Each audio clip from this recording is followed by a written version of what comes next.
Just send over the template, so it should come over to your email soon.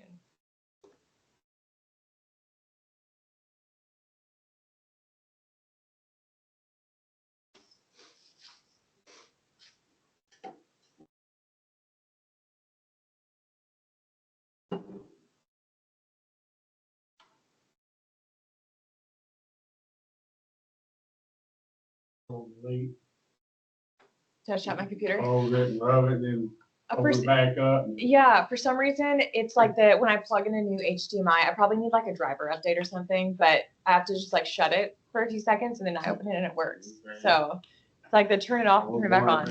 Sacred project. Oh, no. No, it's just my computer. Close it and open it. Yeah. Everything's fixed. I think it did kick me off the Teams though. Rejoin that.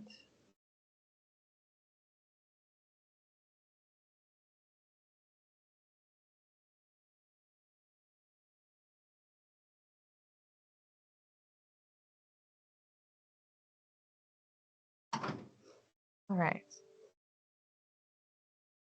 there anybody that's like up right now or anything, or are we good to start? Okay, perfect. All right, and can you hear me on the mic? Okay. So last time we ended with a 3-week look ahead, but we went over basically a review of how we added activities, how we added logic, and then we went over some of the filtering and some of the grouping of the schedule, filtering with our critical path, with the look ahead, and then grouping by trade partner and whatnot. Is there anything from that you would like to review at the start of this class? Anything that you'd like to see again, any of the filters or anything that we grouped in particular?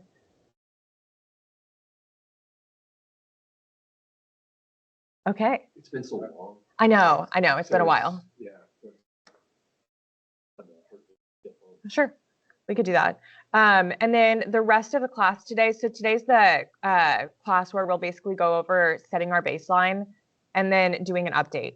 So the update part, it can take, we can focus on that more heavily, or we can focus on setting the baseline more heavily, whatever is your preference. Okay. So we'll just kind of do the baseline briefly and then do the updating longer.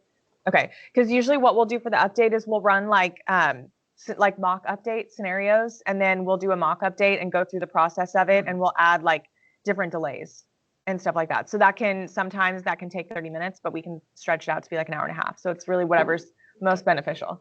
So, all right.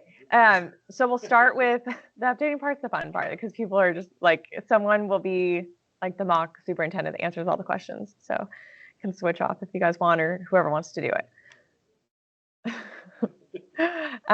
Okay, so let's start with a recap of some of the filters. So did everybody get the file that I sent over? Okay. And does it look like this when you open it? Okay, perfect. Okay, so if you go to the view, we actually have a filter already set to it. Everybody see that? So go in the view ribbon at the top. Okay, and then here in the filter, it says date range. Okay, so if we want to take our filter off, click this drop-down arrow and say no filter. So again, that was in the view ribbon here. And then it says, it's like a little filter funnel icon. We clicked the drop-down and we said no filter. Okay, so if we want to filter for our critical path, it's a built-in one. So click the drop-down and say critical. We'll show you, and if you want to show more of your Gantt chart right here, then it's these plus and minus signs that are at the bottom. So I'm going to click the minus sign a few times so that I can see more of my bars on the Gantt chart.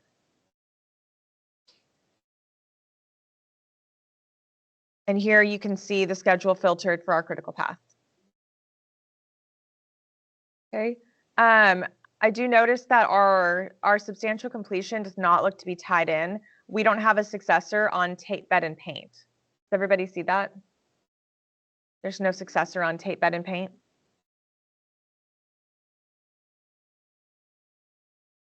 Okay, perfect. So let's take our filter off.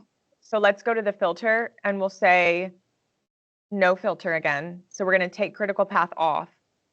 And let's go down to that tape bed and paint activity and make sure that that's tied in appropriately.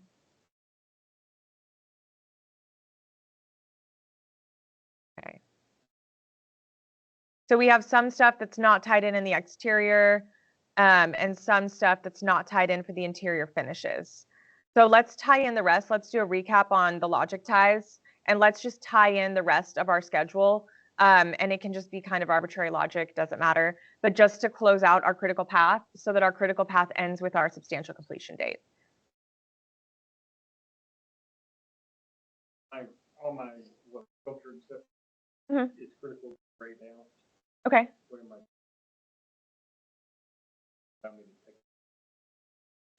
Try clicking on something in your table, and then now does it allow you? Okay. Sometimes it gets stuck on like the Gantt chart being clicked on or something like that, so it'll gray out stuff. Okay, so let's go down to the interior finishes, and let's add a successor to tape bed and paint. Let's add the successor of, what would you like to add for that?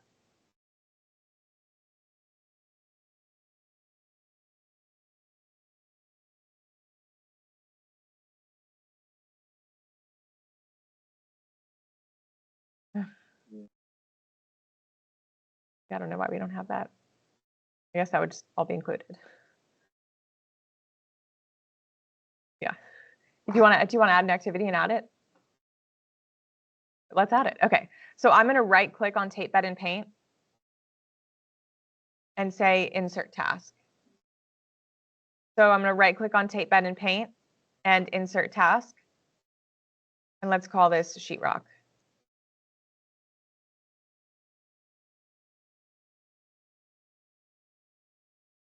Okay. And the tape bed and paint, it looks to be following all of the rough-in activities.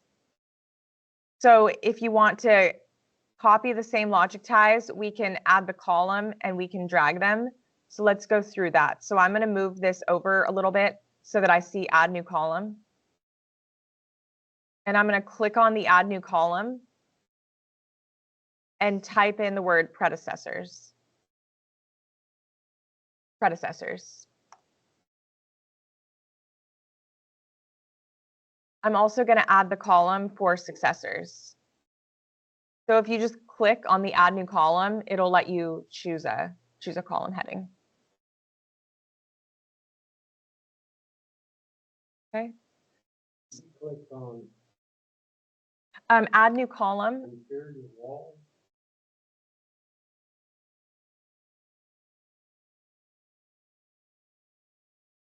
We added an activity above the tape bed and paint. And then so far we haven't done anything else. We've just added the columns. So if you click on the add new column at the end, if you click on that, it'll let you select a column heading.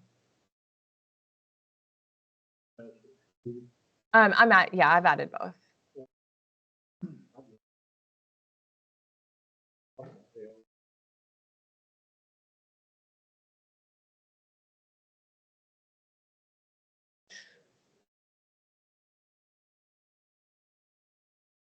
Okay. So then if you want to take the same relationships that are on, I'm going to drag this over so that you can see it on the Gantt chart. It's up to you if you want to be able to see that. But I'm going to take this column, this cell under predecessors that's already on tape bed and paint because we already have all of the rough-ins tied to that. Okay. And I'm going to drag this up. So I'll do that one more time. So I clicked on this cell, I got the skinny plus sign, and then dragged up. And that tied the sheetrock to follow all of those same things. So we didn't have to tie each one in individually. Dragging up, but it's not putting it in. Yeah, me there. too. What am I, I got right click it or? You have to get this icon here. You see this icon? It's like a skinny plus sign. Yeah, And then click and drag up. yeah, I click, hold it, drag up, the next one turns gray, I release it and it stays gray. Okay. Yeah, it's just the way. I'm the same way.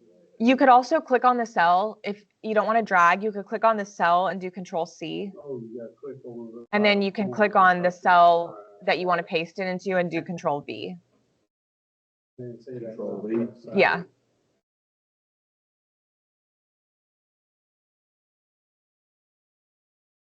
Oh, I get magnifying glass. Reading it, they go, Oh, okay. All right. I noticed that the interior walls has an open finish. There's nothing following it. All the successors are a start to start. So I'm also going to say interior walls is also a predecessor to the sheetrock. So I'm going to click on interior walls and I'm going to use my control key, hold my control key down, click on sheetrock. And then in the task ribbon at the top, I'm going to click the link tool. So I'm clicking on interior walls, holding my control key, clicking on sheetrock, and then click the link tool. You let go of control Yes. Mhm. after you push the link. You can let go of control after you've clicked on the second one. Interior wall. It's in task and it's right here. Sheetrock. Mhm. So you only have to hold the control key down when you're clicking from one to the next so that it keeps both highlighted. You don't hold it down while you click. No, you don't have to do that. You just have to hold it down. You have to hold it down while you're clicking the tasks, but you don't have to hold it down from once you've clicked on the tasks to clicking the link button. What does that do? So I'm gonna hit undo. So do you see how there's no line after interior walls right here? There's no like successor. So if I click on interior walls, and this is where I'm going to hold my control key right now to click on sheetrock. I've had them clicked on so I can let go of control now. I'm going to click on link and it's going to add the link from here down here. So it just added that. It's in task.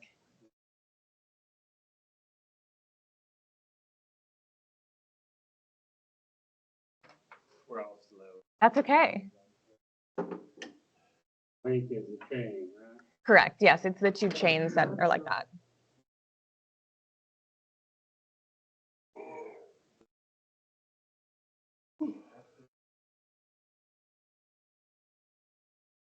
It shouldn't have changed any dates. It just should have added this line here. Mhm. On the interior wall, it's highlighted. Hold Mhm. the tree, control key, Mhm. go down the sheetrock, Yep. click on that. And then click on the link tool. and And then you should be good to go. And let's make sheetrock 10 days.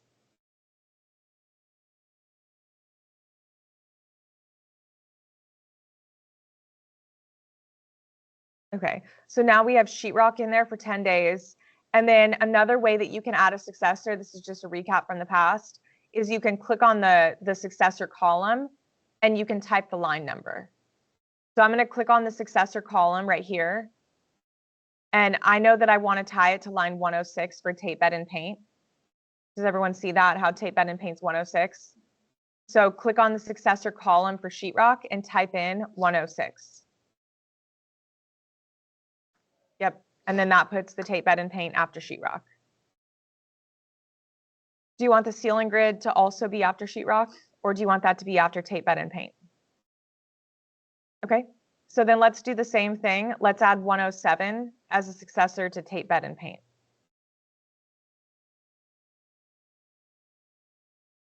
Okay, and then after ceiling grid, we can do the control key and we can click on multiple at one time. So click on ceiling grid and then hold your control key down. Do you want to do your MEP fixtures and trim and then dropping tile? Okay, so we'll click on ceiling grid and now hold your control key down, click on MEP fixtures and trim, and then click on ceiling tile, a few rows down.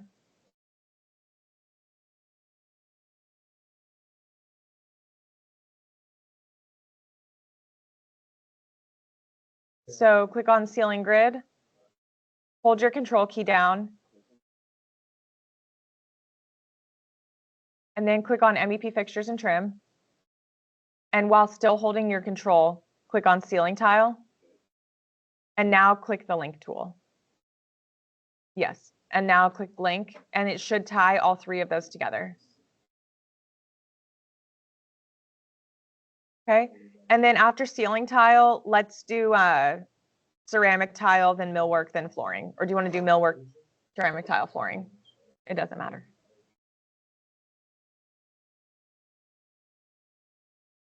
Okay, let's do ceramic tile. So you can still hold your control key. So click on the ceiling tile. That's the last thing that we had tied in. Hold your control key, click on ceramic tile. Then click on millwork. Then we'll click on plumbing fixtures and then click on flooring. And now link it.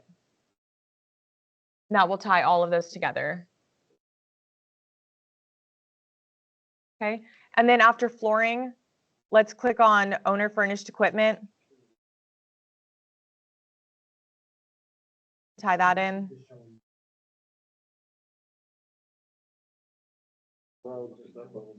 Flooring to owner furnished equipment. So we're gonna click on flooring. Yep, Flooring. yep. Again. Mhm. Yep, Then link. yes. Mhm. And if you want to move owner furnished equipment down visually, you can click on the owner furnished equipment item. So you can click on the row if you want, and then when you get 4 arrows, this icon here, you can click and drag it down, and you can move that to the bottom. So I'll do that one more time. So I'm going to click on owner furnished equipment, the whole row number, and then you'll get the icon once you highlight the whole row. You'll get the icon with 4 arrows, and then you can click and drag it, and you can drag it down underneath flooring. Everybody able to drag that? Okay. 4 hours. It's the 4 arrows, yeah.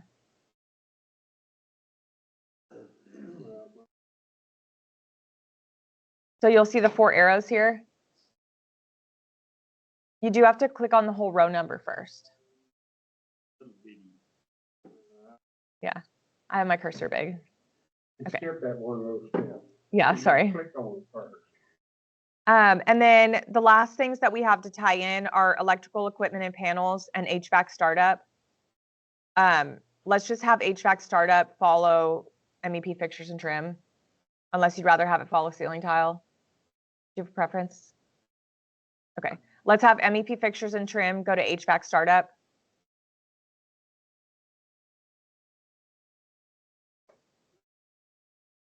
Let's also have electrical equipment and panels go to HVAC startup. So we have MEP fixtures and trim tied to HVAC startup. We're going to do the same thing, do electrical equipment and panels and tie that to HVAC startup.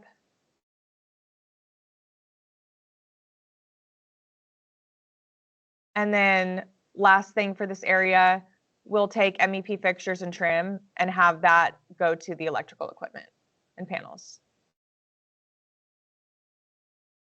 So MEP fixtures and trim, electrical equipment and panels.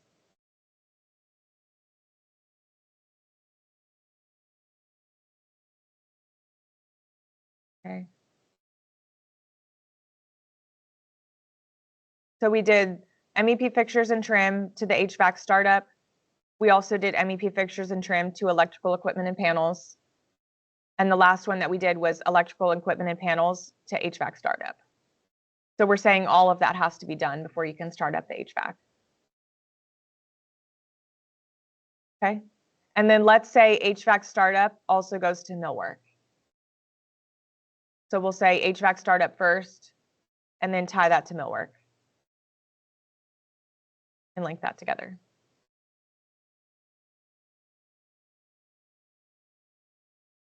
Okay. And then owner furnished equipment, that's the last item and it doesn't have a successor. Bless you. It doesn't have a successor. So let's say owner furnished equipment goes to final clean. Do you see that in closeouts right below it? We'll tie that together. Correct, yes. And then let's say HVAC startup goes to startup and commissioning, and goes to final clean.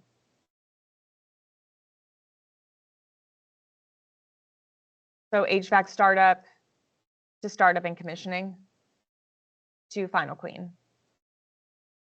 Yep. You can, if you hold your control key, you can click them in the order and they'll tie in the order that you click them. Mhm. Hold control Hold control, click on startup and commissioning, and follow. and then click on final clean. Same time. Um, And then later. yeah, so like click HVAC startup, hold your control key, click on startup and commissioning, and then click on final clean while still holding your control key. And it'll link them in that order. Like this. Okay. And then just to have your finals tie after, let's go final clean. Let's make final clean the predecessor to all of these, just for the sake of making it easy. So final clean is number 119. So let's type 119 into predecessor for all final inspections. Mhm.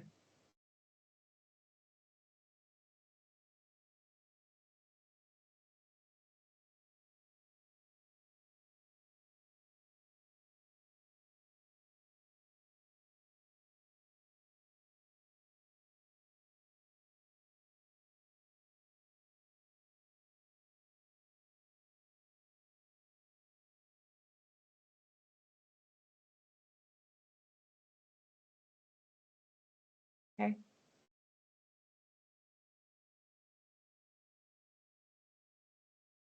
Is everybody good here? Is everyone caught up? Or are there any steps that you guys missed that you want me to go back on? Okay. So then now we'll make your substantial completion follow all of these. So we're just closing up the end of our chain. So if you like to type in the cell, then you can just look at what the number is that we're going to be tying it to. So it's number 6. You guys see that, how it's number 6 at the top? So then I'm going to scroll back down to the very bottom, and I'm just going to type in the number 6 into each of the successor cells.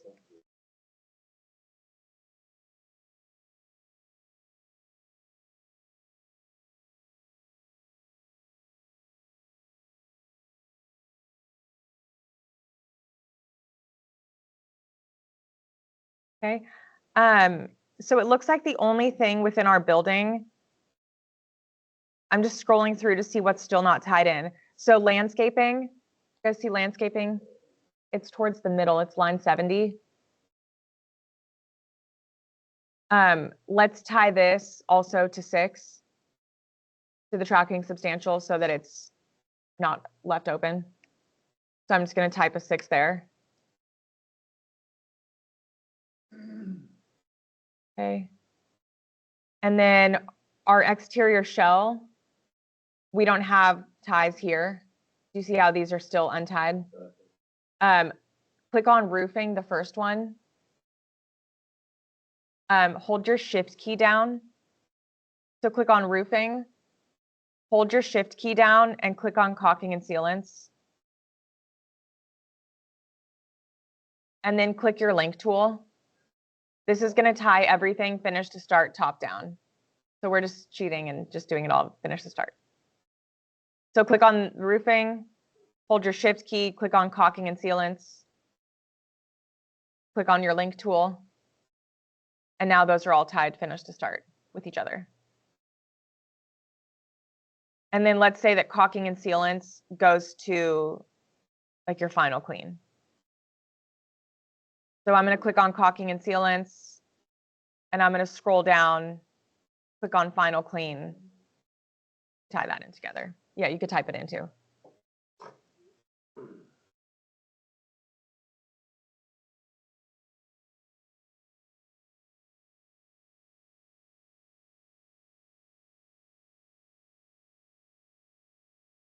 Okay, I can show my screen at a certain portion if there's a certain part you'd like to see, certain section.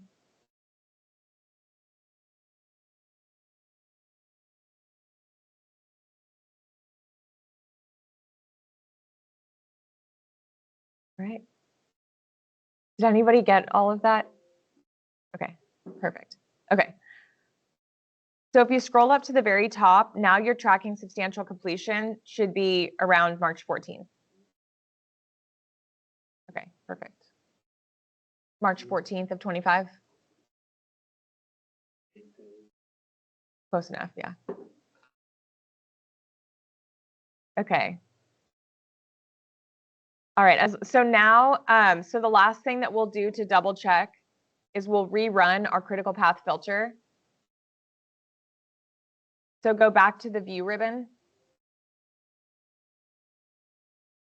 And then go back to the funnel and say critical. So we're in the view ribbon, in the funnel, say critical. And you should see your tracking substantial is on there. Everybody see that? Perfect. And if we scroll through, it looks like an accurate critical path. So this is just important for the next step as we set a baseline and go through to update. We just want to make sure that we have the tracking substantial so that we can compare to that. Any questions on anything that we've done so far?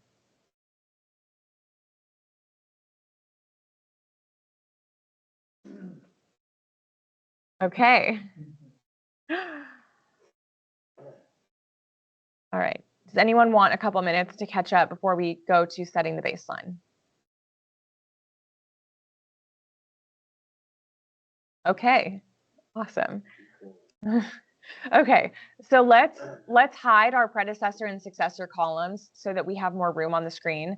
So I'm going to click on the top. I'm going to right click on the heading and say hide column. I'm going to do the same for successor. I'm going to right click on the heading and hide the column. Okay, and now I'm going to add the column for baseline start, baseline finish, and finish variance. So click add new column, and we'll start typing the word baseline, and it will take you there when you start typing the word baseline and say baseline start. So that's the first one that we're going to add is baseline start. Everyone good with that one? Okay, so we'll do the same thing and we'll add baseline finish. Finish variance is the third. Where do I get it at? If you click on add new column and you get the drop down, I don't have an avenue.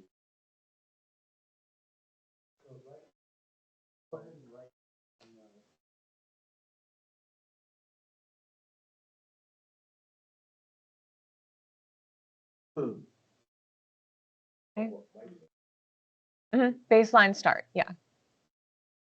And then the last column that we're going to add is called finish variance, which that's going to give you the difference in your finish date from your baseline to your current file.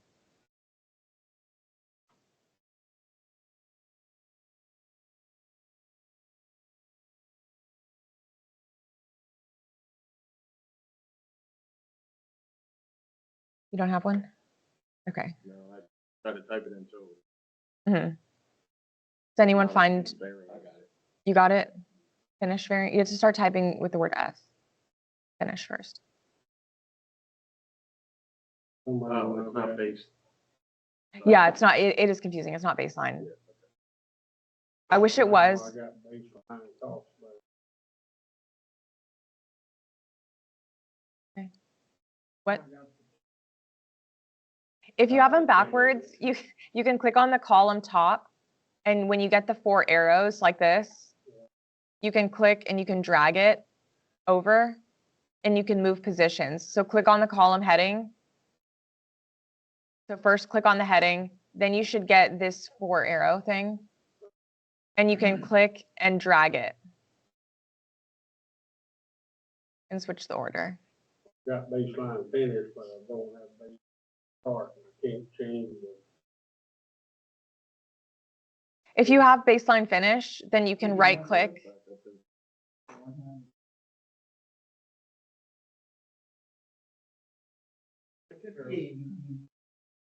It's okay. Nobody would ever. This is how it's very important. Very much. Right now, then, how do I get the next one? I'd hire you. If that counts for anything. Hey, we're better at building than we are. Yeah. Hey, that's good. That's good.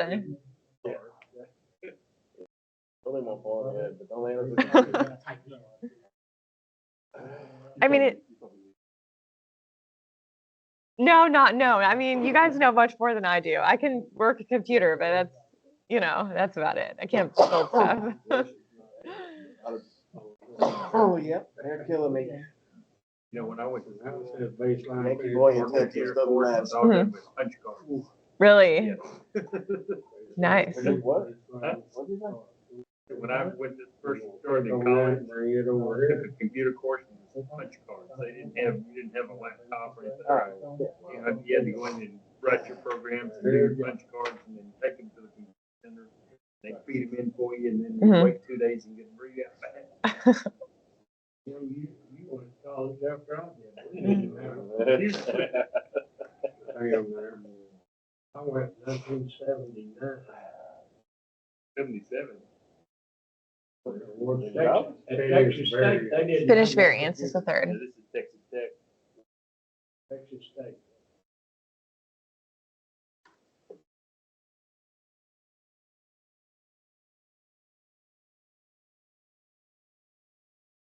I'm younger, if that helps. All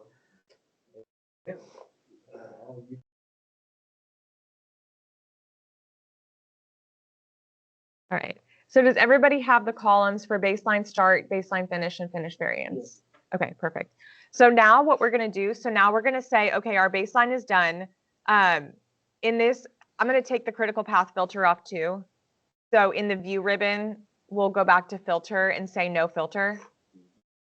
So in reality, you want everything to be tied in with a predecessor and a successor before we're done. We're not going to go through that just for the sake of time. But that's why we just made sure that our building was tied in, just so that as we go through, it makes sense. But in theory, you wouldn't have all these still on 6.3, but that's okay. So now we're saying that our baseline is done, and we're saying that 3/14 is our contractual finish date. So we can add a constraint on the tracking substantial completion for finishing on this date. So let's say, okay, yes, 3/14 is the contractual finish date. So first, let's say this milestone for contract substantial completion. You guys see that there?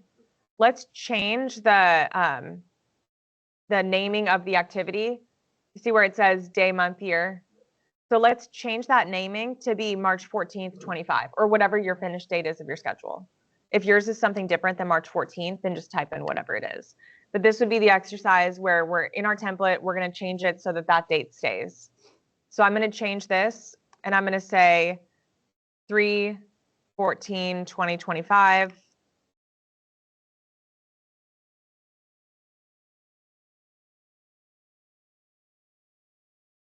Okay. And then I'm just going to click on, I forgot to tie in the weather days. We were supposed to tie the weather days into the end. Do you guys want to go through that and do that? We probably should. Okay, perfect. Okay, so do you guys see the weather delays activity at the very end? So we actually want this to be the predecessor to the tracking substantial. So let's add that as a successor. So I'm going to click on weather days and then hold my control key and click on tracking substantial. So weather days, control key, tracking substantial completion. Link those together.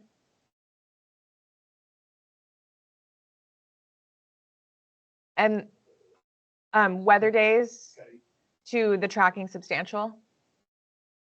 So weather days first, tracking substantial second.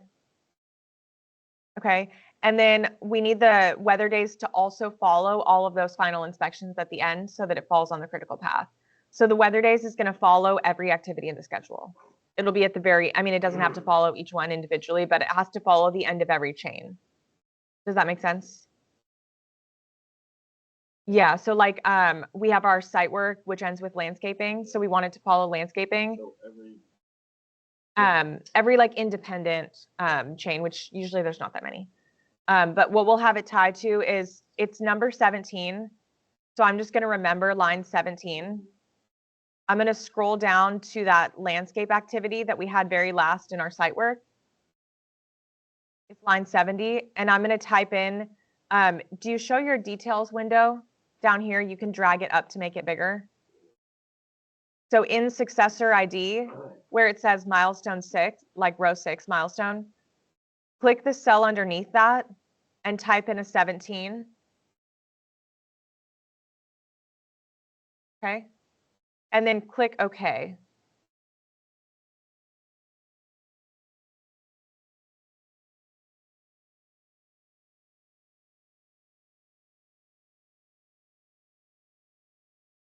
You may just hit your escape key and then just try it again.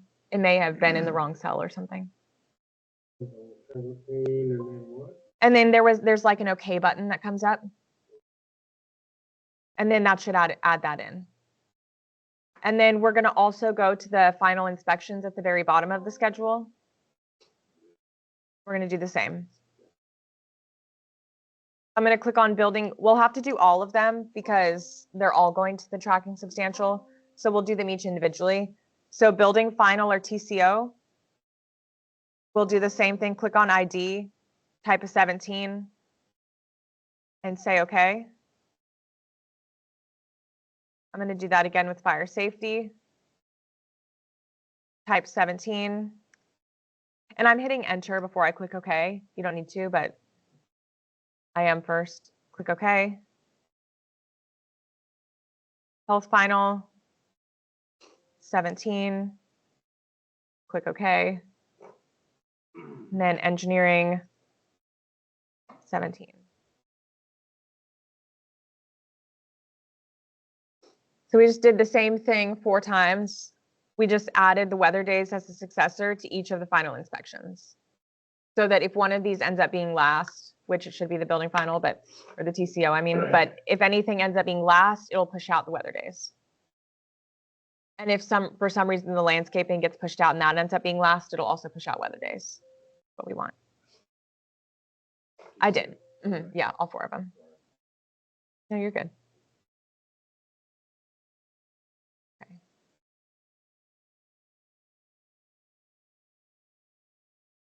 Okay.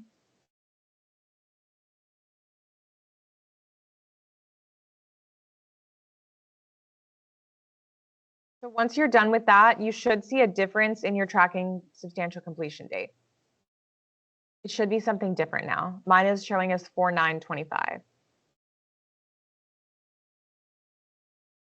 Does anybody else have 4/9/25? The one above it.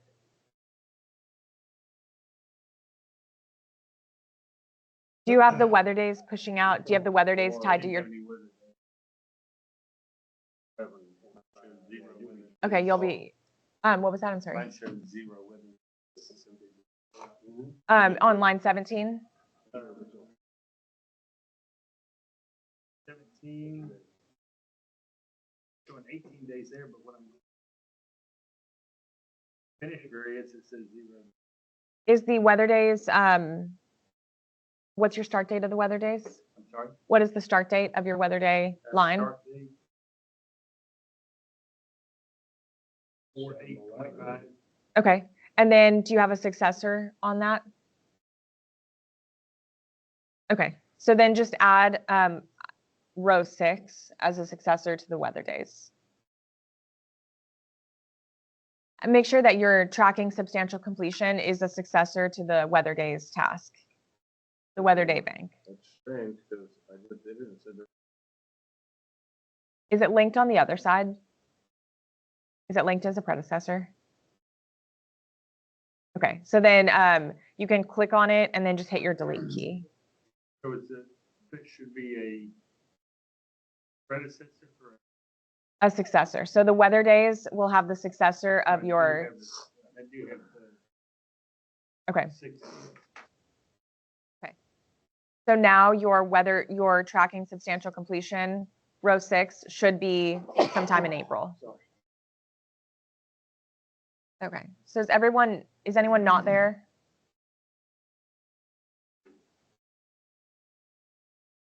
Okay.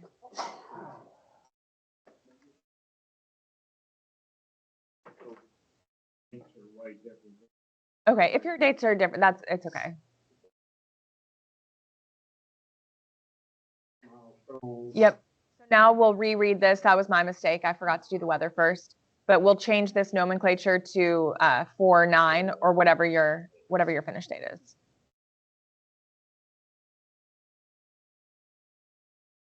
Bless you. Okay. Well, that's. Yes. So this one is just reading our date. We're saying that the baseline is done and our schedule is matching your contract date. Okay. So then just for the contract substantial, we'll just mirror that and we'll say 4/9. Yeah. This would just be what you do at the end of making your baseline before you start your updates. So it would just be like a one-time thing, unless you got a contract extension, then we can move it. But and click on the start date. So do you see how the contract substantial still says 6/1/24? So if you click on the cell for start, what we can do is we can just constrain this to not move. So click on the arrow and it'll give you the calendar drop down. And then just hit the next arrow until you get to April 9th. And you could just choose the date for April 9th. Or whatever date in April you have. So this is constrained. There's no logic on this. This is just going to reflect that date. It may mess with your critical path, but we won't. If you have questions, we can go over that. But if not, there's like ways that you could get around that. But basically, if you're early, it will mess up the critical path. But if you're late, it won't.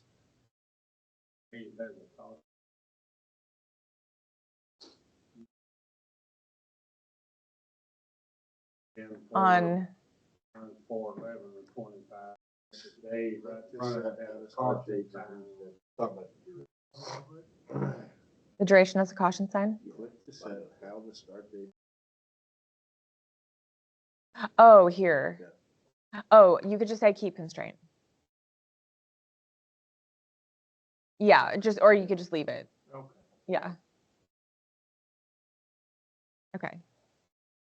So now our contract date, and this is just saying as the tracking substantial moves with our schedule, this one's just going to stay. This is just held here because we're just keeping it there just to reflect it. Okay. Any other questions up to this point? The next thing we're going to do is set it as a baseline. Okay. All right. So in the project ribbon at the top, we'll go into the project ribbon. Okay. And then do you see where it says set baseline? It's towards the middle. Click the drop down of set base, or just click on it and it'll give you the drop down and say set baseline. What this is going to do is it's just going to take a snapshot of your schedule. It's just going to take the exact data that you have in here and copy it in the background. So the downside of Microsoft Project is you can never get that back as a file and you can't change it without resetting a baseline. So it is a little bit different. It's more of like just data that's stored. It's not like it's storing a file. Does that make sense? So it's just going to take the data and just like take a picture of that and plug it into the baseline. So it is important to do it from the beginning because it has more, I guess, like background features it's saving when you do that that are a variance. It's more related to like costs and stuff. So it's nothing that we'll worry about. But if you do forget to set it, you can paste manually into these columns, but it's best to do it at the beginning. Yep. Okay. So click set baseline. So there's 11 options. We're going to keep it on the first one. The first one has more additional columns of data that can show with it. So this finished variance is not specific to a baseline. It's only going to be that first one. So just do baseline. I re-clicked back. Okay. Oh, then you did. Okay, perfect. We'll say set baseline entire project. When you click OK, you'll see that the baseline start and finish columns fill in. So these NAs will fill in with dates when I click OK. So we're just saying that this exact project is our baseline. We're totally done with it. So now we're going to say, let's store this as a baseline to the file so that when we update, we have that as a comparison. So when I click OK, now we have it saved, and this is our baseline dates. Any questions there? Does anybody want to see that again? That was just the set baseline in the project ribbon. And we just did set baseline, and it all just stays as the default, but you'll see it will say last saved once you've done it.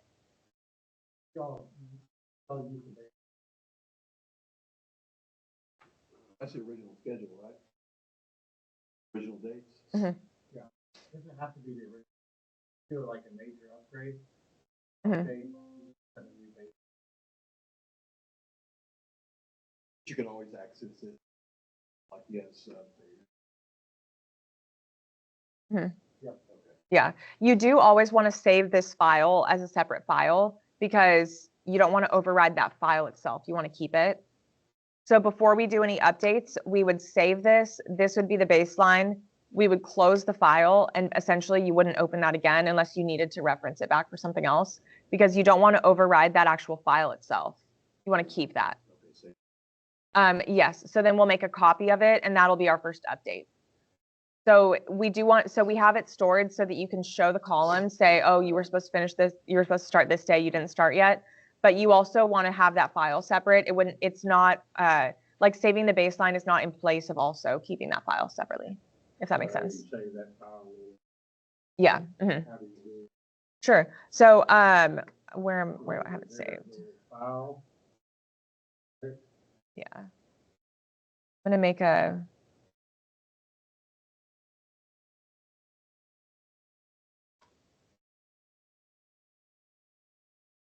I'm gonna save. So I'm gonna save a copy of this. You guys should have a copy saved. If you don't, then. Mhm.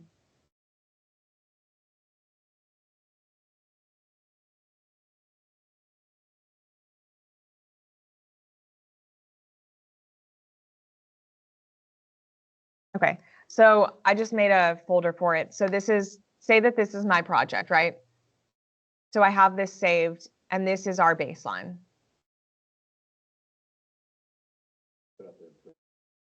Yeah, or we could save it. I could say save as and save it under the name baseline.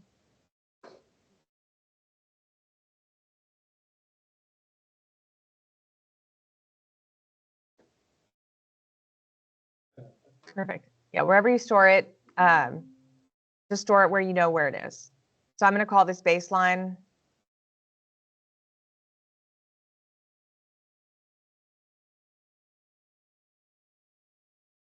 Okay.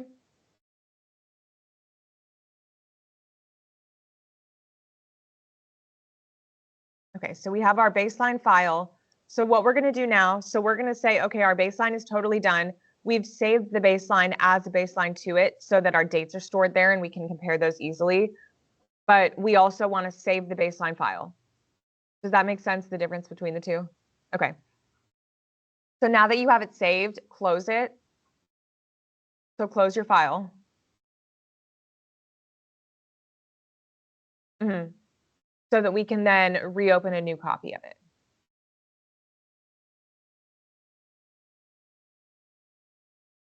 So then does everyone have in your folder where it's saved on your computer? Okay, so go to where it's saved on your computer in your file explorer. Got mine on my desktop. Me too. Okay. Baseline. So that's fine. So open, like, your file. So your file explorer is this like yellow folder. So open that and then just go to whatever location, wherever you have it saved. If you have it saved on your desktop, go to your desktop. But wherever the file looks like, where you would go to open it, just find in your file explorer this yellow folder thing where it is. Does that make sense? Okay. So once you find it, right click on the file. And the reason that I say close it before you do this is because a lot of times you can actually be opening the wrong one and actually making your changes in the opposite one that you intend to.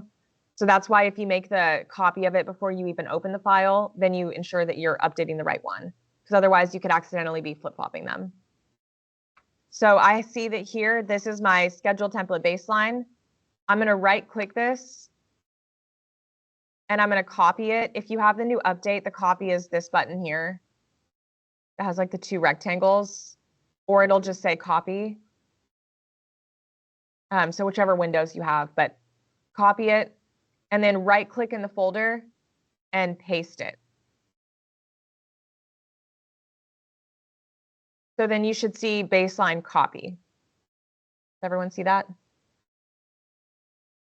Okay, and then just rename this. Instead of baseline copy, I'm going to rename it to update 1. So now I can ensure that I'm not updating my baseline on accident. I'm updating update 1. Do you have the new Windows?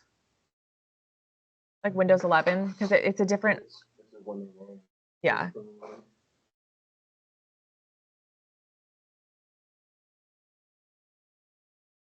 It's like it's a clipboard. Big things being I guess we pasted it back on this. Yeah, if you hover like just over something that's not actively like clicking on something, you should be able to paste.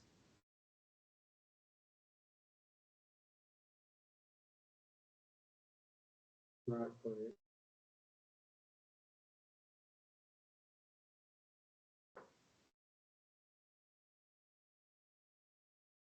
So this is something, I mean, every time you make a change, it would just. Every time you're updating your schedule. So every time it's like a new update. So that, change the day. yeah. So then you would keep, so really you would keep a file for every like weekly update or monthly update that you do, so that if you have to go back to an old one, then you can access that. Yes, so you should have a copy that's like update 1, update 2, update 3, or by the dates, whatever. Another thing, remember the baseline one is the one that. Yeah, that would be like your contract, usually. I mean, with RPG, you know they'll suck the data up.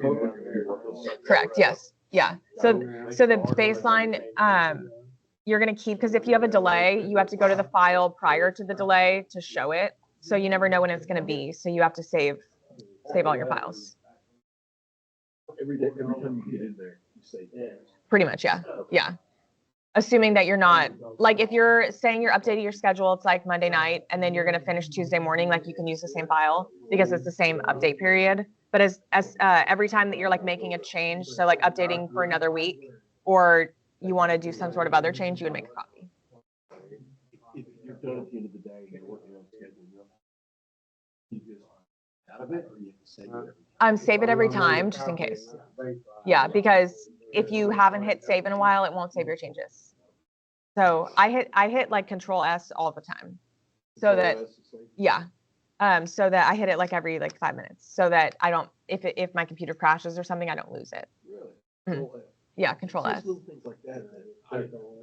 Mhm. Now, most programs have an autosave on top that you can just turn on. Mhm. It just does it automatically. This one doesn't. Yeah, this is like the only one that doesn't. You could also hit this icon at the top here, this like save icon. Okay, so does everybody have a copy that they've renamed to be update 1? Okay. So double click on that and open update 1, so that then you just make extra sure that you're not changing your baseline. You're only opening update 1.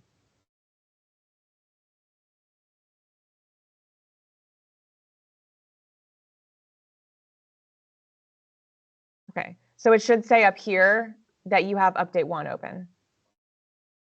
And then what I also do, I like to do this is just my preference, is I actually rename this first row to be the update name, so that on the printouts and when I open it, I know right away which one it is. So all I did was just click on the first row.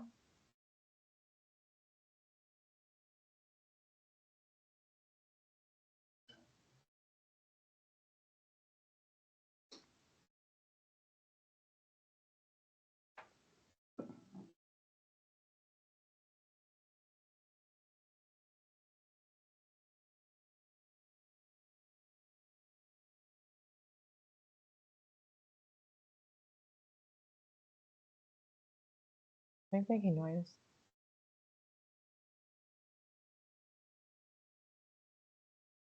Oh, it's fine. Oh. Y'all hear that? Yeah.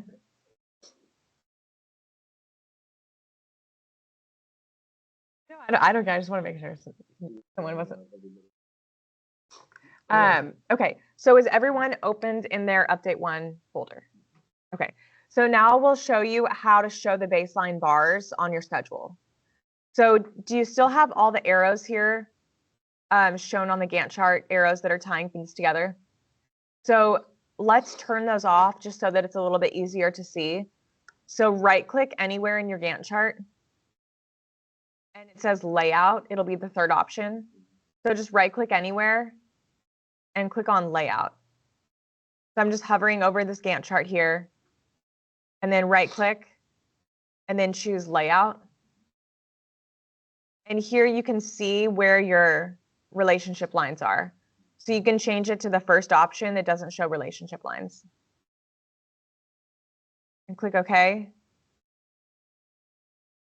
And now it's just a little bit cleaner when you look at your Gantt chart. Anyone want to see that again? The lines? Okay. So then click on the Gantt chart format at the top, or it might just say format. It's the very far right ribbon that says format. And do you see right underneath the format, it says baseline? Okay, click the drop down of baseline, and it should say that you just last saved a baseline in this file. Yes. Format ribbon, it's the far right ribbon. Mine says Gantt chart format, but I think yours says format. And then it says baseline towards the center. Click on baseline and choose the first one that says last saved on 9/6. Click it. Yeah, click it. So that's going to activate the baseline bars on your Gantt chart. Everyone see that? So that was in format, baseline, and I clicked on it. So now it should have a check mark saying that that's activated. Okay. And if you scroll down in your schedule, I'm going to scroll down just into construction. You can see there's gray bars underneath your activity bars. You guys see that? So that's your baseline bar. So as we update, the baseline bars will stay the same as a reference point, and then your colored bars, which are the red and the blue, those will move. Any questions with showing the baseline, or any questions with the baseline in general as far as like what it is or what we're looking at? Essentially, it's the baseline is your contractually whatever you're comparing to contractually. So like Micah was saying, if you revise your schedule and then that's now your new comparison point, you can reset your baseline so that you're now comparing to that new comparison point. But for this part, we're just saying it's our baseline. This is set as our baseline. Any questions on that? Okay. All right. If my question is, say your storm, if it takes more than 10 days, you're saying the gray stays and shows it's 10 days, but the red will grow Yes. or shrink substantially, say they get done in 7 days instead of 10 days, and it's red Exactly. shrinking, but the gray is the actual baseline that we just saved. Correct. So we'll go through and we can do our first update. This you can follow along if you want to, or you can just watch, it's up to you. But we'll go through the process of updating the schedule. And then we can do different like delay scenarios that you guys have encountered that you want to see how you would plug it into the schedule. Does that make sense? Okay. So first, if you go to the project ribbon, it says status date. You guys see where it says status date and it says NA. So we'll set our status date. So our baseline for this was 6/1. So I'm actually going to set our status date to be, you could either do 6/1 at 8 a.m. or you can do the day before. I'm just going to do May 31st, just for the sake of it being easier. So I'm going to say my status date because it'll be end of the day as the default. So click in the project ribbon and then it says status date NA. This is just only on the first one. You don't have to do this otherwise, but we're going to set the status date to be 5/31, saying that it's before any work has happened. Does that make sense? 5/31/24. And I'm just choosing that because our first schedule date is 6/1.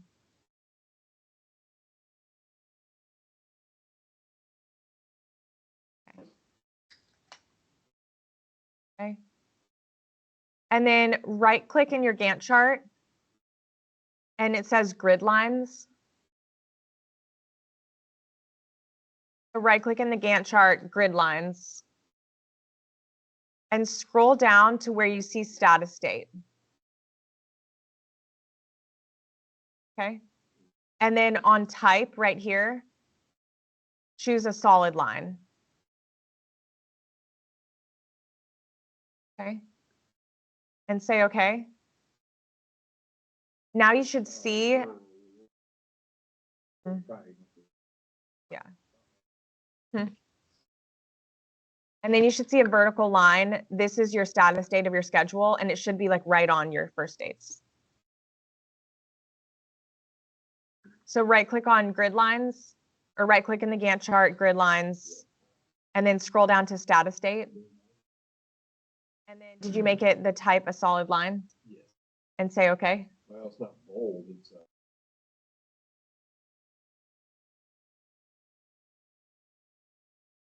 Okay. give me a vertical. When you click OK, does your status date up here read 5/31, or does it say NA? Okay, so it's probably just back a little bit. You can just change it to 5/31. All right. Okay, so then normally the current date line, which is the green one, normally the current date would be, it'd be whatever date you're updating to. So it would be something that's like a reasonable time window to be looking at. I'm going to manually change my current date so that we can do an update that's the end of the month of June. You don't have to do this. I'm just going to like force the software to think it's July 1st, just so that we have an update window to look at. The current date. And in reality, as you're updating, your window would be from your previous status date to today's date, because that's what you're updating actuals for. Does that make sense? Okay. So does everybody see on my screen, it has the two lines. You don't need to do the current date unless you want to follow along with the update on your computer. You can do that. All I did was file, info, and then I changed the current date that it thinks it is to July 1st. Okay. Let me get rid of. Status date is July 21st. No, so I'm just showing just for this current date line, just to be July 1st, just pretending that we're doing like our first monthly update. Okay, so then when I'm updating, I'll look at this window of time and see what's falling in the window. And then if there's anything that started early, we would reflect that. But really we're focusing on this window of time that we're going to be updating. So, any questions on that? Okay. All right. So I'm going to scroll down into construction. So we'll start with this first section of activities and we'll do an update for this first month. Any questions on what we're doing? Okay, perfect. Who wants to answer the questions for the update? And just, it's like you'll just make up whatever you want. And then if something happened that's like a delay, you can do stuff that you've actually encountered in the past that you want to see. But we'll basically update this first month of activities and then we'll plug it in. And this is all just like made up at this point, but we're just going to make up an update for this first month of this schedule. And then we're just going to go through the process of how you would do that. Does that make sense? Okay. Who wants to choose what happened? Want to do it? Or was that what we said? We're doing like a mock update, a mock schedule update. You mean an event that affects the schedule? Yeah. So we'll say like, did you have, Earthquake, sure. lightning strike? Yeah, whatever, like permit delays, like whatever issue Okay. you think that whatever you decide you want this project to have encountered, that would be something that you would have interest in seeing on a schedule update. Does that make sense? Delays. Yeah. I'm on there right now. Mhm. The one I've got. Yeah. Okay. So, whoever, it doesn't matter, whoever wants to answer the questions, we'll say, did you have your city pre-con on 6/3? Yes. Okay. Did you mobilize on 6/4 to 6/10? Okay. So that was all on time? Yeah. Okay. And did you start rough grading on 6/11? Okay. And why did you not rough grade yet? Okay. So then here, this is perfect because then we'll add a weather day. So I'm going to add an activity above rough grading. So I'm going to say insert a task above rough grading. And I'm going to say, I always put an asterisk just by habit, just because then you can like look at it visually. I'm going to say rain day. That happened. So basically what I'm going to say is the rough grade was supposed to follow the mobilization. So I'm going to say the rain day followed the mobilization because that's when you were supposed to start it. And then the rain day is tied to the rough grade and is pushing that out. So I'm going to tie those two together. And how many days was the rain? 2 days for rain. So now we're saying that, okay, the rough grade here pushed out 2 days because you had rain. Okay. Everybody see this? Any questions on that? So we linked rain day with rough grade. Yes. So we took basically we wedged it between what it was following. So the rough grade was following Ridgemont Mobilize, and that didn't happen. So we're saying the rain day is following Ridgemont Mobilize and pushing out the rough grade. So we're just putting it right in between when it should have happened.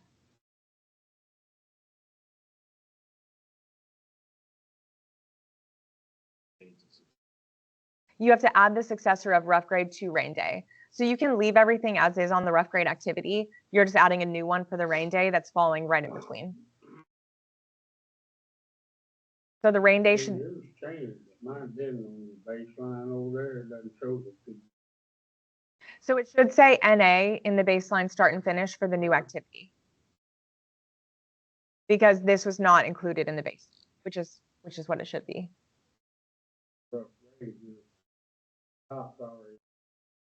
You got 2 days. I see what you're saying. Where it said rough grade, Yeah. when you look at the finished variance, Yes. 2 days, Mhm. and I don't have that.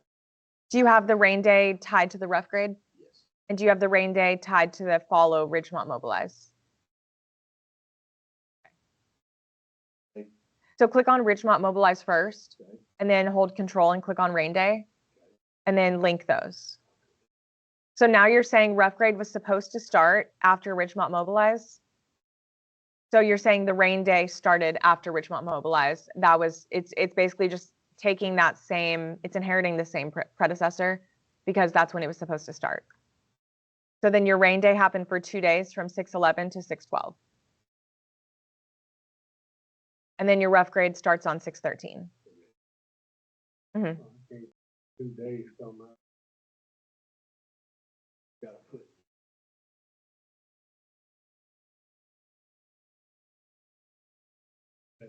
Mm-hmm. Do you have, is this your logic that's on the rain day activity? Should be down here. Okay, on the rain day? Not showing anything. Rain day, 2 days, down on the bottom. Okay, so then just, you can add the Ridgemont Mobilize as a predecessor. If you don't have that, and then add rough grade, you can just type the IDs in down here. Or you Makes it can, easier, doesn't it? 'Cause you don't have to know all the buttons. yeah, whichever method's easier for you. So, I use all of them depending on what I'm doing. Like if something's way far up in the schedule, I'll just type down here because it's easier than scrolling and clicking. So really whatever your preference is whichever, yeah, whichever one you can do. So on this schedule, I think.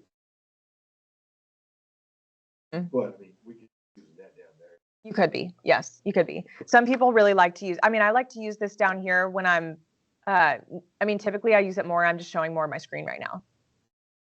But I use this one a lot when I'm updating because then you can see what the logic ties are and it reads the full name. And this is also like other softwares that you've probably seen. It mimics it a little bit more.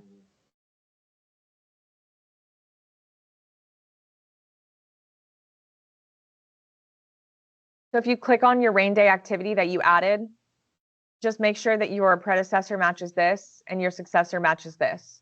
And you can type those IDs in manually down there.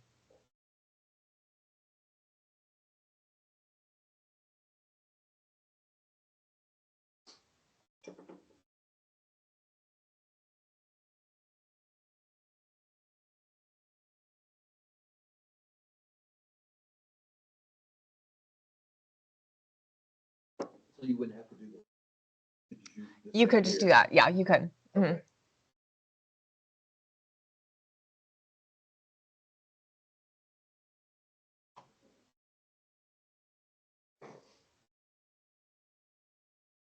Okay. Anyone have any questions? Is everyone good here? Does anyone not have this tied in yet? Okay. So then you should see a variance of 2 days because your rough grade started 2 days later.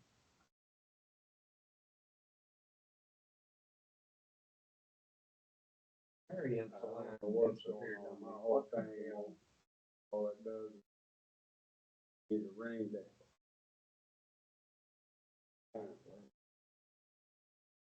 Have all that work.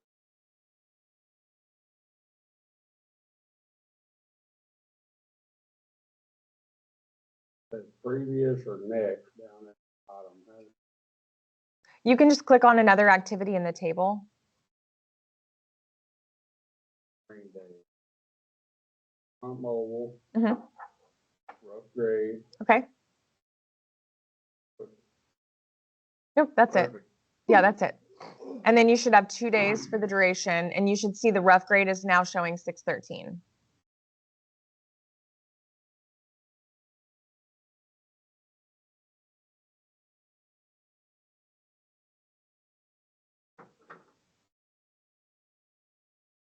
Do you see 6 or well, I guess your dates are a little different, but it should be 2 days later than what it was before.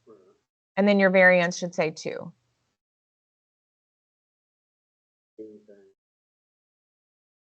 Does it say 0? Does it say 0? Anything. In the variance, finished variance line. You may have to move this over to see more of it. Okay. All right, perfect. Okay, so we have 2 days. So basically we're saying that now your baseline difference is reflecting that it started 2 days later. So then continuing on with updating it. So rough grade started on 613 and then did it finish on 626? Yeah. Okay, and did you start building pad on 627? Yeah. And did it finish on 7-1? Okay, why not? Okay, congratulations. What day did you finish? Mhm. I said one and finished 2 days early, so. So they just took 1 day to do the building pad? Yeah. Okay. And then, so that brings back the blue top for paving to then start 628? Yes. Did that happen? Yeah. Okay. And then your utilities, those were supposed to start on 627. Did those start on 627? So, Okay, why did those not start?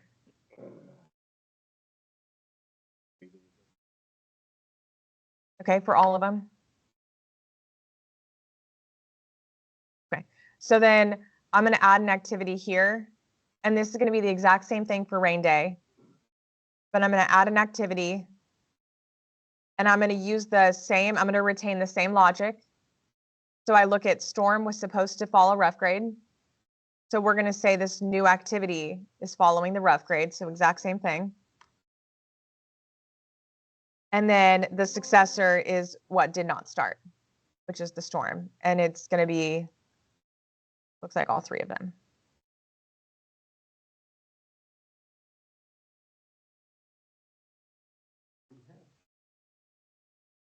And I'm going to call this what we could say mobilization delay.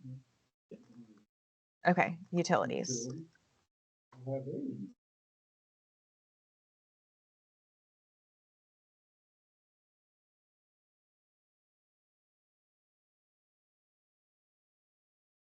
$61 is wet utility.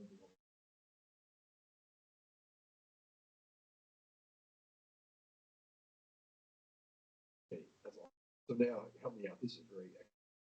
So if I wanna link that up, how many Mhm. day delay was it? We haven't said yet. How many days was it delayed? When did they actually come? Or have they showed up yet? 3 days. Okay, so they came 3 days. So then they came in July. So they came as of 7/1, they haven't come yet. 7/1 they started. 7/1 they started. So then it's a 2-day delay. Okay. It's a weekend, so. 2 days, so to do that, we don't have to link. So it should be linked already for the successors to be the 3 utilities that have not started.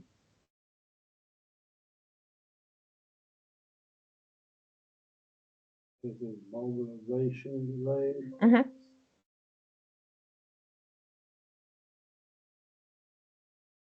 And the holiday's messing up our days, but it's 7/1.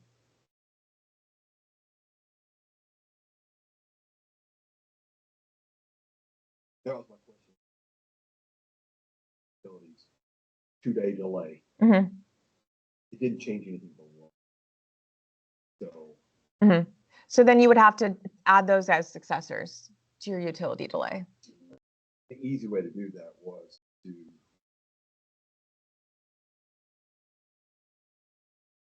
These, You would have to click them one at a time. So you'd have to do the first one and then the second one and then the third. Or you could type them in down here. You could click on the mobilization delay and you can type in 61, hit enter, and then do 62, hit enter, and 63 if you find that easier.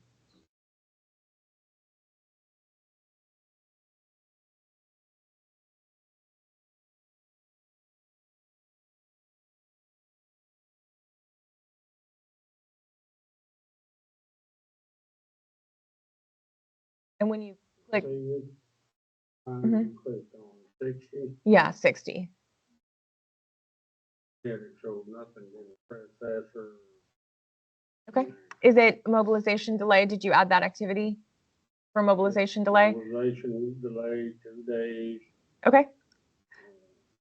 So then we're just adding that in. So I'll delete it and start over. So we're adding this in. So I'm saying that your utilities were supposed to follow the rough grade. So I'm saying that the mobilization delay is following the rough grade. So I can see here that that's line 56.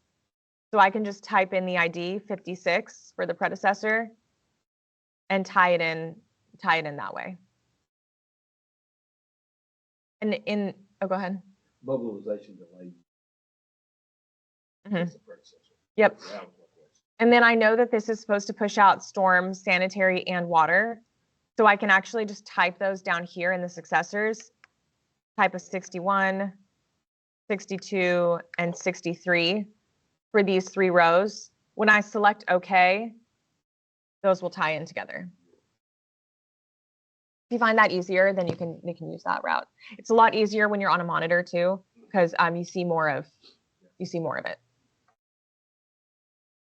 Okay. Any questions on what we've done so far?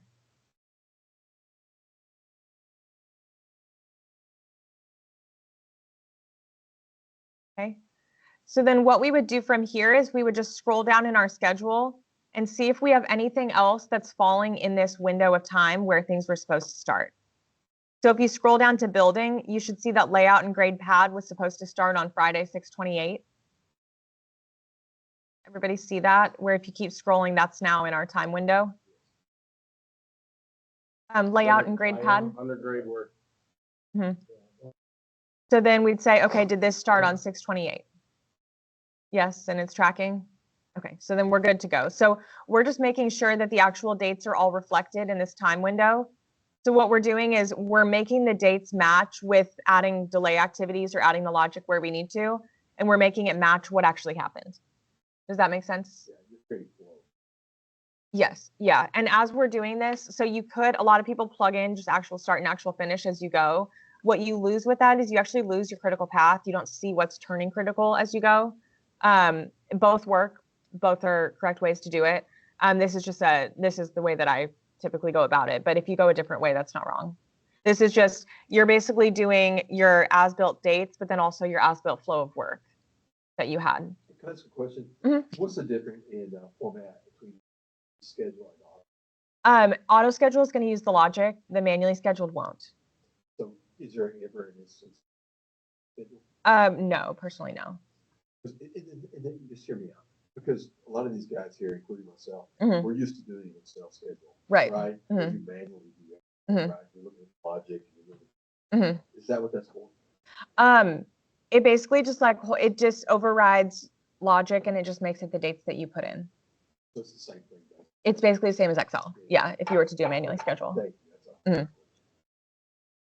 It would be like an Excel, but then it gives you arrows on the stuff. That would be basically, yeah. But it's not going to give you float, and it's not going to move your logic because it's not calculating with it, if that makes sense. Okay. Okay, so then if we keep scrolling, so that is everything that's in our update window. So now we've updated our schedule for the month of June. Does that make sense, what we've done? Okay. Okay. I'm not sure if that was like a yes or a no, but Yeah, Okay. make sure I'm hearing what I'm saying. so basically all that we've done is we've gone through this first month of time and we've updated our schedule and reflected what happened for that month of time. So we encountered 2 rain days, but then you actually, so you can see that rough grade slipped. You can see the comparison on the bar chart. Try to make it a little bit bigger so you can see. So you can see that the rough grade was 2 days later, because I can see the critical path or the baseline bar here was 2 days later. You guys see that? But then you made up your 2 rain days by doing the building pad faster. So then you actually got back to being on time. You guys see that? So then for the utilities, this is actually quite a bit later. So you pushed because of the 2 rain days, and then you also pushed because you had a mobilization delay where they didn't come to site on time. So you pushed from the rain days and you had the mobilization delay. So this one pushed 4 days. So now you're 4 days behind on your utilities, but you've gained back the time on what's critical because you did your building pad faster. So then when you scroll down to the building, this did end up starting on time because you did mitigate those weather delays that you had. So does that all, any questions there? Does that make sense? Okay. 2 days. Did you shorten the building pad duration to 1 day?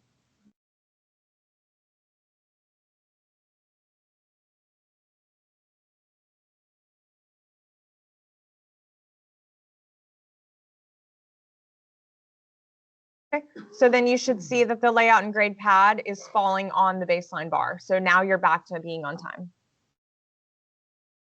So then this is where with the weather bank, so the weather bank would be however, I guess you're using it contractually, because really you would take 2 days out of this and then you would be 2 days early. Because in your bank, you had 2 days per month that are your own absorption. So we would really shorten this to 16 days. And then now you're reflecting that, yeah, you're early because you expedited the building pad. So now you're early. So some people don't want to take the weather days out of the bank if they are early, but that would be how you do it, is you would take those 2 weather days that you encountered out of your bank at the end.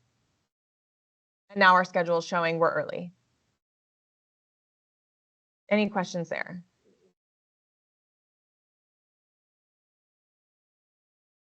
Because we encounter, so basically we plugged in 2 days down here. So then we're taking those 2 days, we're basically taking our 18-day weather bank and we're just taking the first 2 days off and sliding them over, if that helps. Well, so that's basically what we're doing here. So we have the 2 days of weather we've added down here. So then to make up for that, we're going to take 2 days of our bank off. So now the bank is only 16 days.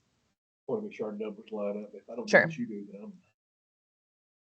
So if you didn't make up the time, then the finish date would still be the same of the weather bank, because you already mitigated and you actually did make up time as you went, you're ahead.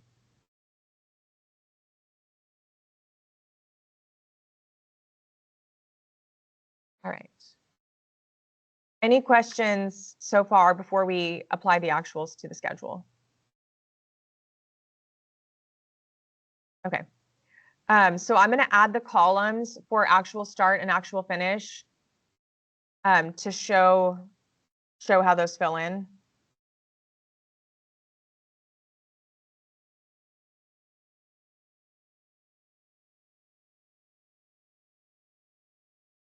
Okay. We have actual start and actual finish.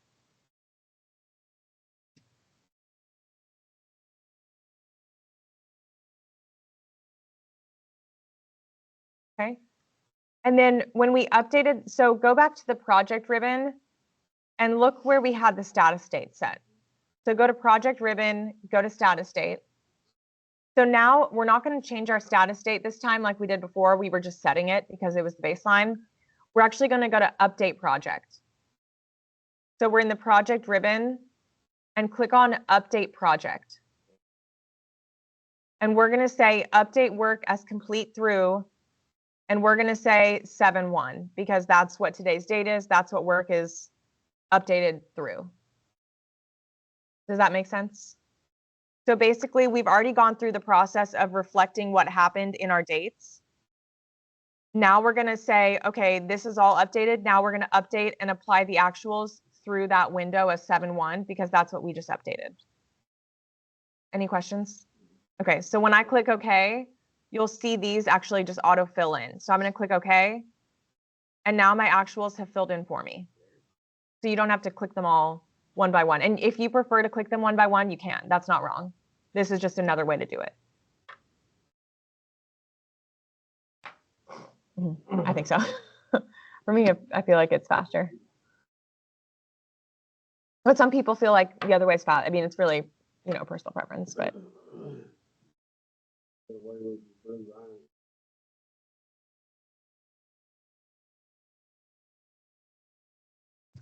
line. Which blue Your line? blue, your Oh, yeah. color line. Through it? No, over there.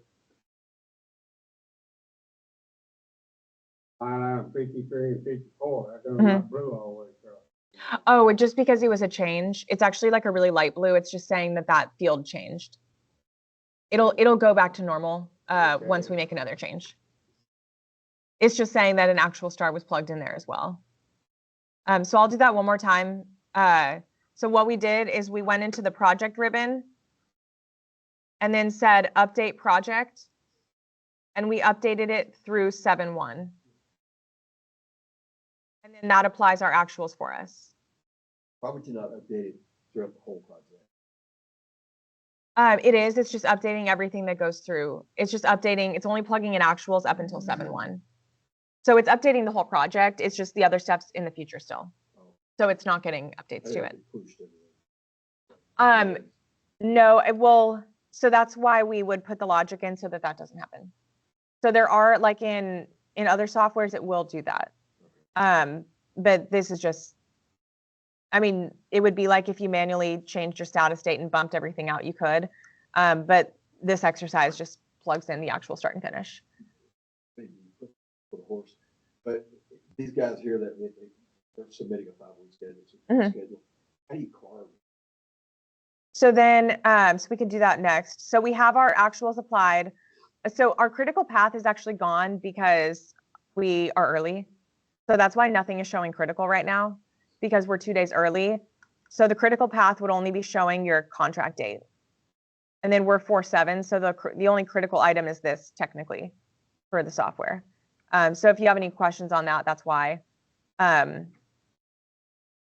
But so if you wanted to say, okay, so here's the end of our update. Now we want to print out a 5-week look ahead. Is that what you're saying? So then I'm going to right click and I'm going to hide this current date so that it doesn't show. I don't want to show the 2 lines here. So I'm going to right click and say grid lines. And the same way that we showed our status date, I'm going to click on current date. I'm going to turn this off. So I right clicked in the Gantt chart, clicked on grid lines, and then on current date, I'm going to just take this line off and click the first option so that it's blank. Now we just have a status date line.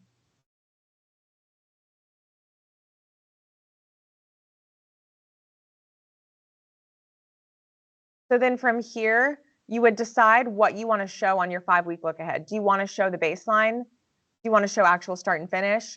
We would decide what columns that you actually do want to show on your look ahead. What would you like to show? Would you like to show the baseline bars? Would you like to not show those? Sure. Okay. And then do you want to show the baseline start and finish dates? Okay. And do you want to show the actual dates or do you want to hide those? Yeah.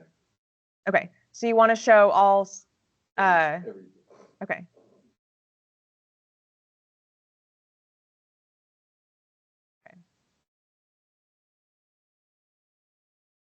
I'm just going to narrow these columns just a little bit. So we're saying that on your look ahead, you're going to show all of these columns on your printout. Do you want to show all those or do you want to hide some of them? Yeah, I just wondered. Sure. So you could do, I'm going to hide the baseline for right now Okay. for the printout. So I'm going to hide the last 3 columns. And I'm going to hide the finished variance too. So you could just say add new column if you have that, or you can just right click and say insert column. And then you could just start typing that in again and you can just select those columns to populate again. In Excel, you can hide it. and then Right, go and yes, click on it it'll doesn't, pop back up. yeah, it's not like deleting the information, it's just, Right. yeah. Okay, so now we're going to filter our schedule for a 5-week look ahead. So go to view. And then in the filter, click on filter. So we're in view, click on the filter drop down and select date range. So we're pretending that it's July 1st. So we're going to do our date range as if it was July 1st. So we're going to go 1 week back from July 1st, which is June 24th. So again, that was in view. And then the filter drop down, select date range. So the first one, show tasks that start or finish after. This is where we're going to go 1 week back. So 1 week back from our window. So 6/24. And then say OK. And then in the second, we're going to go 5 weeks forward. So you can just count the weeks. So 1, 2, 3, 4, 5. So August 5th. Or do you want to do 4 weeks forward or 5 weeks forward? 5 weeks forward. Okay. August 5th.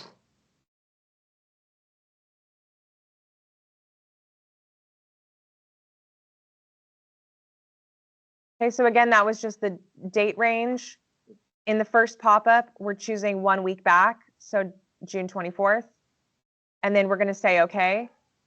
And then in the second date range, we're going to go 5 weeks forward from July 1st, which is Monday, August 5th, and say OK. So that filters our schedule for just 5 weeks. So then let's go to print this. Do you want to print it with the baseline bars on it, or do you want to take those off? Do you want them to see that they're behind? I think they're visual. So Okay, so we'll keep them on so that they know that they're behind schedule. So we'll say File and go to Print.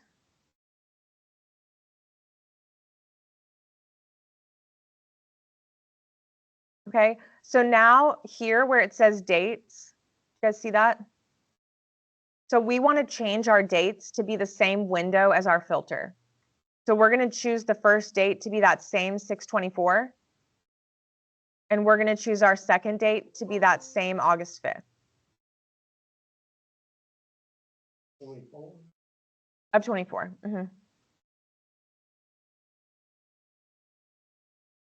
Yeah, that happened to everyone last time too. I think it was because it was trying to connect to like the local printer. 24th to what? To August 5th. So we're doing the same window of the 5 week look ahead as we had in our filter.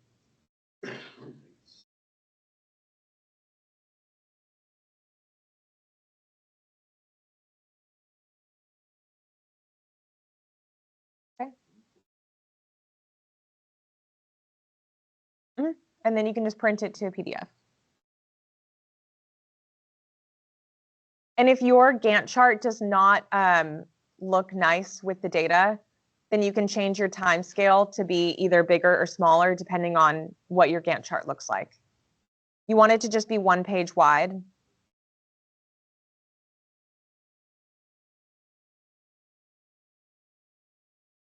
All right, you're welcome. So then this would be our 5-week look ahead as of July 1st. All right. We're just making a PDF of our 5-week look ahead. All right. So then this would be the end of our update. So we would save this file as update 1. And then to do update 2, we would do the same thing where we make a copy of it before we open it, call it update 2, and then we would create update 2. We have about 20 minutes left. Do you guys want to do an update 2 and run that scenario again? Or would you rather ask other questions or go over other stuff? To get this off, you just take, sorry, You go ahead. you just take the date range off? Yes. So if we want to create a PDF of this, Yes. Do you have Bluebeam PDF? yes. Then just hit print. To download a document folder, you can tell it where you want it to go. Okay. So So- if you, becomes a PDF document. Yeah, so if if you created a folder on your desktop that said 5-week look aheads, Yeah. you can just save an error every time. Okay, so it actually creates a PDF. Yes. So like if I hit print on this, so I have Bluebeam PDF, I have my dates, it looks how I want it to. Mhm. If I hit print,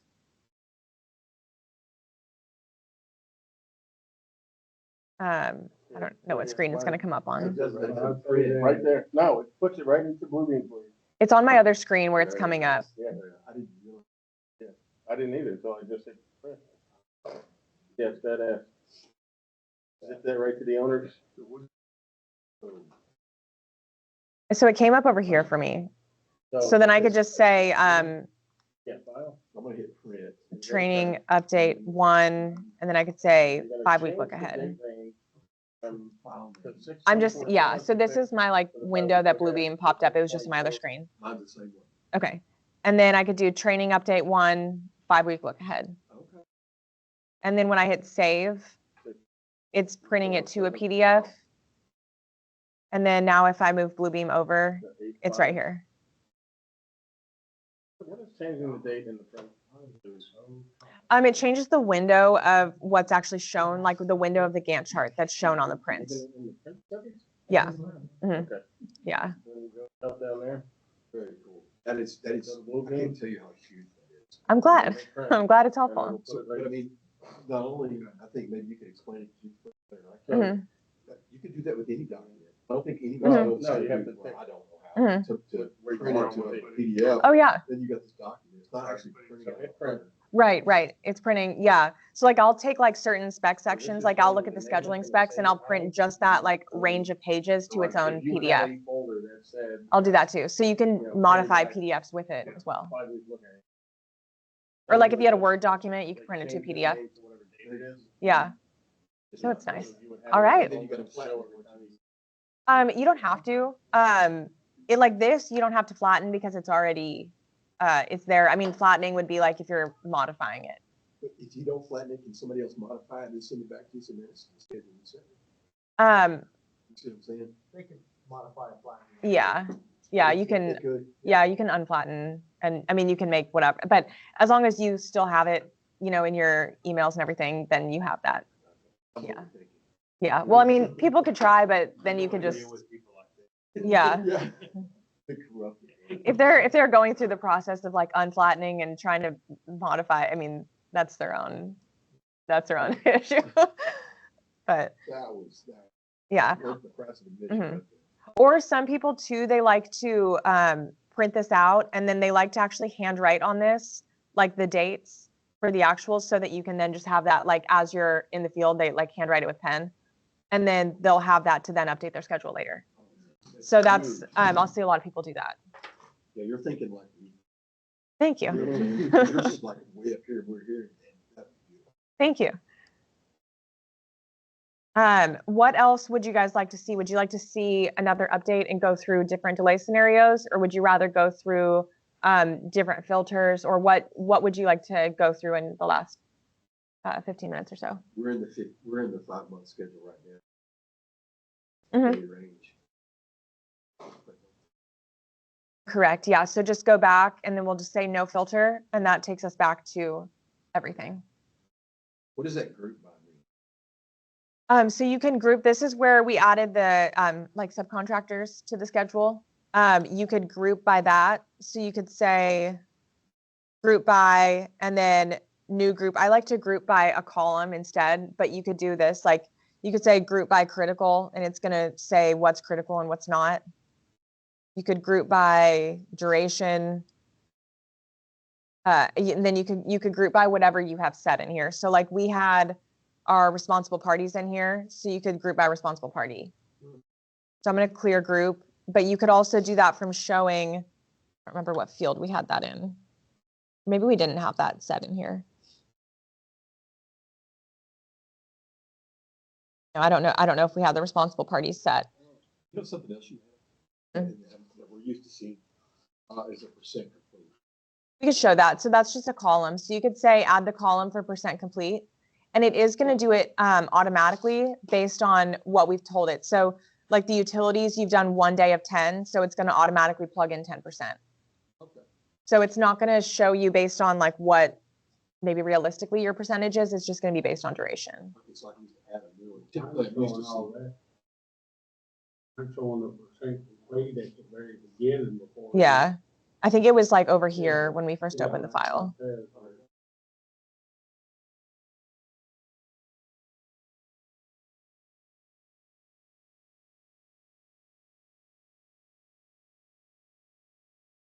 Percent work complete or percent complete? Percent complete. Percent work complete is going to be work is what they call like your resource units. So work has like a different meaning.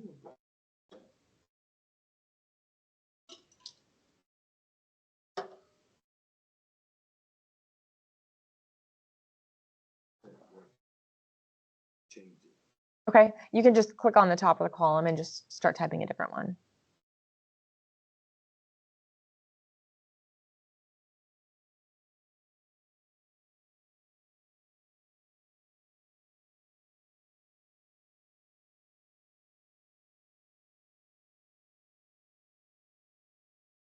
And the percent completes are like the first ones that you see. It's the very first one.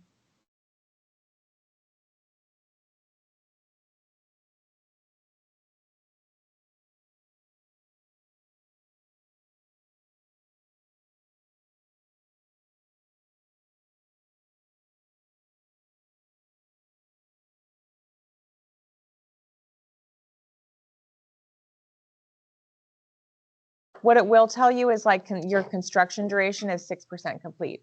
It will show you those as well, so that could be helpful. Yes, you can hide the column.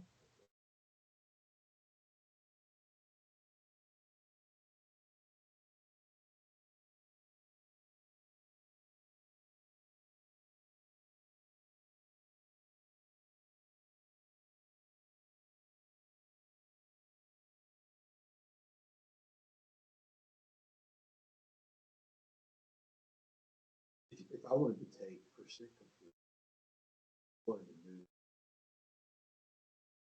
side duration, is there an easy way? You can click on the top name, and when you get the 4 arrows, Yeah. you can just click and drag it. And you'll see a line that's like, it's a pretty light gray line, but that's where it's going to go. It's going to go in between those columns.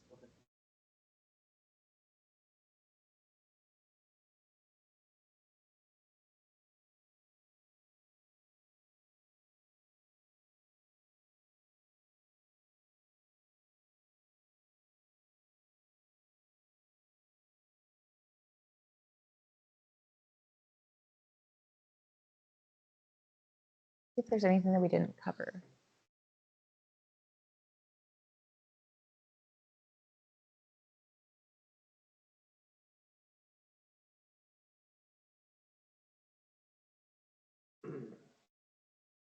So the one thing that we didn't do is we didn't add a finish constraint to our tracking substantial. So if you wanted it to show negative float, so like if you were behind schedule, so let's say, just for the sake of letting something be critical, let's say the layout and grade pad, they just didn't finish on time and they took 15 days instead of 5. So this is behind schedule. So your finish slack column, it's called finish slack. That is your float. I don't know why it calls it finish slack, but it does. So finish slack is your float of the schedule. So right now, this is not showing that it's behind, even though we can see that based on the baseline, it's behind.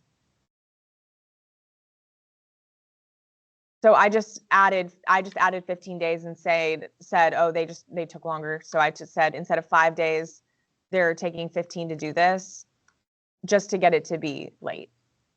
So it doesn't say anything negative in your finish slack because we don't have a finish constraint set to our schedule. So we didn't tell the software what time it has to be done. So if we go up to our tracking substantial completion, and if we double click on the tracking substantial, you should see the task details.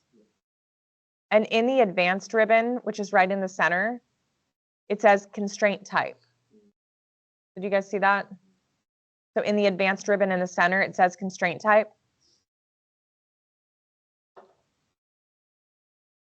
Okay, so I just double clicked on tracking substantial. And then in advanced, it says constraint type. So instead of as soon as possible, click the drop down. We're going to say finish no later than.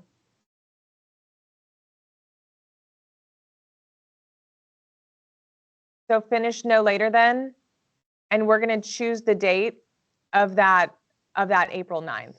That is our contractual date.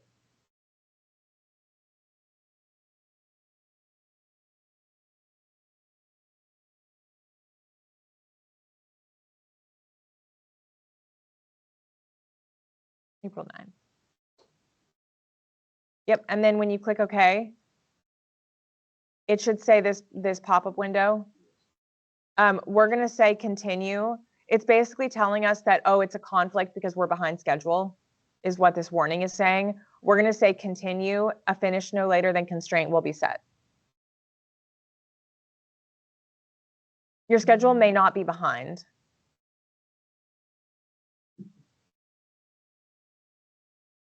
Now it's trying to force my date.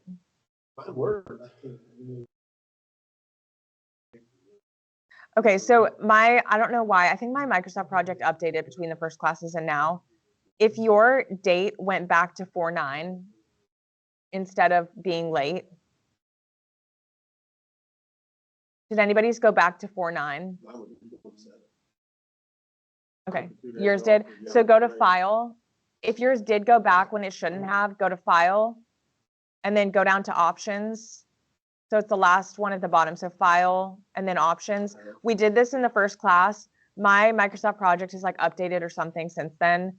Some of my settings are like screwed up. But then go to Schedule, and then it says tasks will always honor their constraint date. No, uncheck it. If it's checked, uncheck it. Yeah. Okay. If it's not checked, then you're good to go. Okay. Mine was too. I got that part.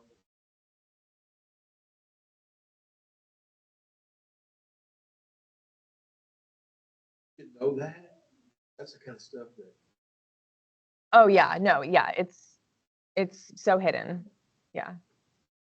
And then if you say okay, it'll allow your schedule to show late. So then your schedule should show that it's, if you did follow along to make it 15, it should show that you're 8 days behind. Check or uncheck? Uncheck it.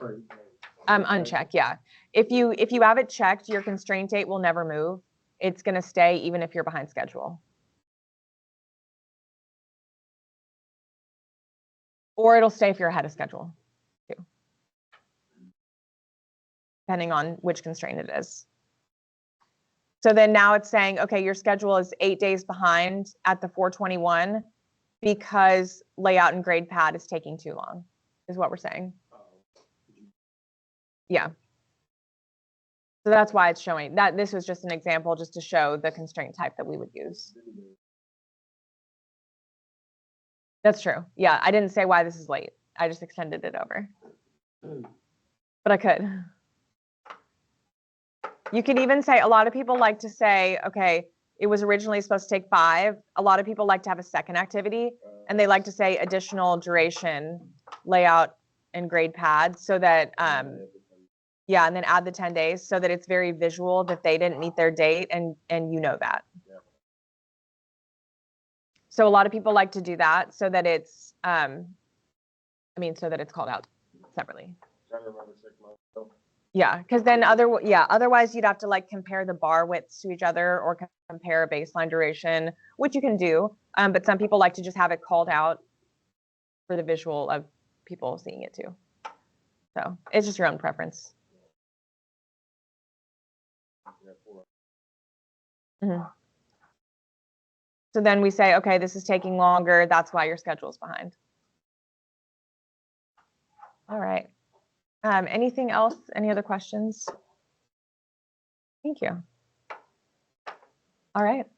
Well, that is all that I have. I appreciate all of your time the past few months. You're the one teaching us. Thank you. I enjoy it. So.